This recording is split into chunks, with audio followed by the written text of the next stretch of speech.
रीमा अपने माता पिता की इकलौती संतान थी। वह इसी साल MBBS MS की पढ़ाई करके पूरी डॉक्टर बनी थी। उसकी माँ मीरा जी और पिता मदन जी चाहते थे कि उनकी बेटी अब शादी कर ले। मदन जी ने रीमा से पूछा भी, अगर कोई आपको पसंद हो तो वह बता दे। लेकिन रीमा ने कहा, पापा मैंने आपसे वादा किया था, आप मुझे डॉक्टर बनने दें तो मैं आपकी पसंद से शादी करूंगी। इसलिए मैंने किसी को पसंद नहीं किया है, अब आप ही पसंद करिए।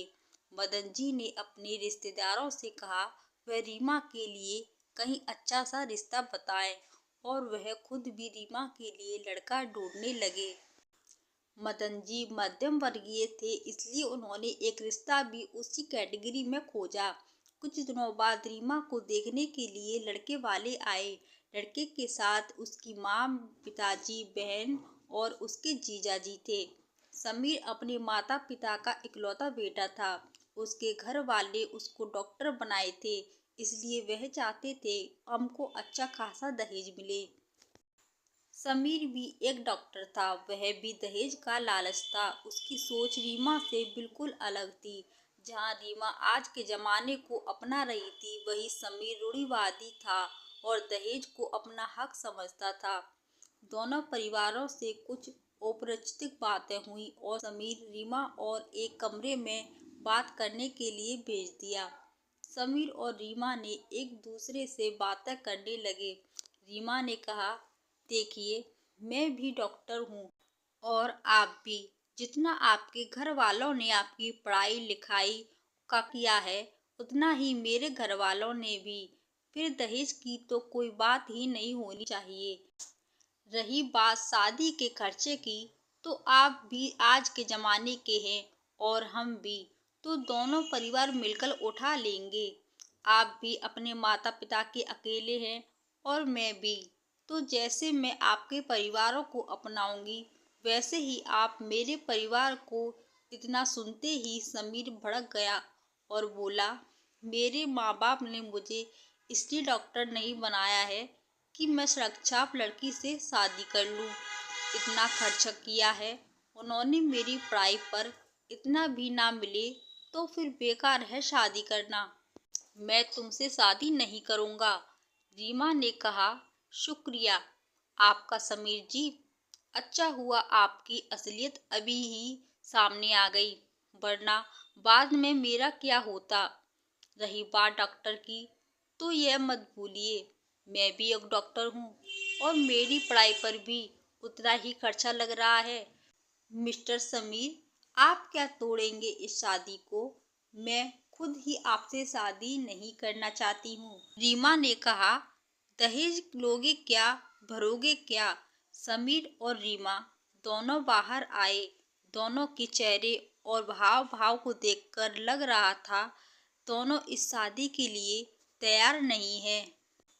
समीर की माँ ने पूछा, क्या हुआ बेटा, पसंद है ना लड़की? समीर ने कहा, माँ मैं ये शादी नहीं कर सकता। यह लोग दहेज भी नहीं देना चाहते हैं और शादी का खर्चा भी आधा आधा उठाने को कह रहे हैं। अनिल, जो समीर के पिताजी हैं, उन्होंने मदन जी से कहा, भाई साहब मैं ये शादी नहीं कर सकता। मैंने अपने बेटे को पढ़ाया लिखाया, डॉक्टर बनाया। मैं किसी अमीर घर से शादी कर लूँगा। मेरे बेटे के लिए लड़कियों की कमी नहीं है। मदन जी भी समझ चुके थे रीमा ने समीर से क्या कहा है। लड़के वाले जा चुके थे। रीमा अपनी मन की बात कहकर बहुत खुश थी। वहीं पर मदन जी अपनी परवरिश पर फूले नहीं समा रहे थे कि आज मुझे अपनी बेटी पर गर्व हो रहा है, अपनी बेटी के फैसले पर गर्व हो रहा है। कुछ ही दिनों बाद रीमा की शादी उसके साथी डॉक्टर जतिन से धूमधाम से हुई। जतिन भी इकलौता बेटा था। उसने रीमा की सभी शर्तें मानी और साथ में रीमा से वादा भी लिया कि तुम जैसे अपने परिवार का ध्यान रखती हो वैसे ही मेरे परिवार का ध्यान रखोगी। जितना इज्जत अपने माँ पापा को देती हो उतना ही मेरे परिवार को दोगी। इसने भी अपनी सहमति जता दी थी।